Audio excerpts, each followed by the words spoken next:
কার্তিক ও গণেশের বিবাহ এবং মল্লিকার্জুন জ্যোতির্লিঙ্গের উৎপত্তি। মহাদেব ও পার্বতী চিন্তা করলেন তাদের দুই ছেলের বিবাহ দেবেন। তখন কার্তিক ও গণেশ কে আগে বিয়ে করবে সেই নিয়ে দুইজনে কলহ করেন। শিব ও পার্বতী দুই ছেলেকে ডেকে বললেন, হে পুত্রদ্বয়, আমরা একটি সিদ্ধান্ত নিয়েছি, যে এই পৃথিবী আগে ঘুরে আসতে পারবে তারই আগে বিয়ে দেওয়া হবে। এ কথা শুনে কার্তিক তো ময়ূর নিয়ে পৃথিবী ভ্রমণ করার জন্য বেরিয়ে পড়েন। তখন গণেশ চিন্তা করেন কি করব, কারণ তিনি এক ক্রোশ পথ গেলেই আর যেতে পারেন না। তখন তিনি নিয়ম বিধি মেনে স্নান করে নিজেকে পরিশুদ্ধ করে শিব ও পার্বতীকে বললেন, হে পিতমাতো, আপনাদের পুজো করার জন্য দুই আসন পেতেছি। তারপর তিনি পিতা মাতাকে ভালো করে পুজো করলেন।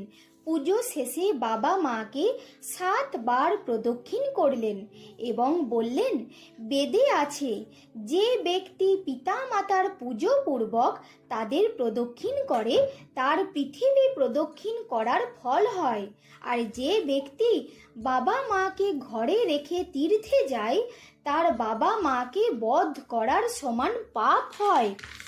তারপর শিব ও পার্বতী খুশি হয়ে গণেশকে বিশ্বকর্মার দুই কন্যা সিদ্ধি ও বুদ্ধির সাথে বিবাহ দিলেন।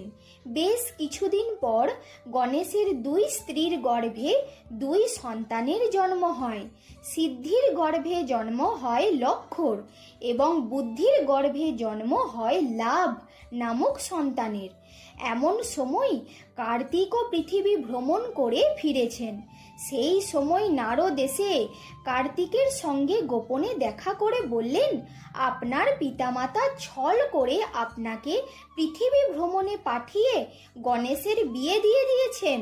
এ কথা শুনে কার্তিক গৃহত্যাগ করে ক্রঞ্চ পর্বতে চলে গেলেন। আজও পর্যন্ত তিনি সেখানে আছেন। তাকে দেখলে মানুষের সকল পাপ বিনষ্ট হয়। কার্তিক আর বিবাহ করেননি। সেই থেকেই তিনি অবিবাহিত থাকায় তাকে কুমার নামে ডাকা হয়। দেবতা ও ঋষিগণ কার্তিকী পূর্ণিমার দিন ক্রঞ্চ পর্বতে যান কার্তিকের সঙ্গে দেখা করার জন্য। স্কন্দের বিরহে মাতা পার্বতী অত্যন্ত দুঃখ পেলেন।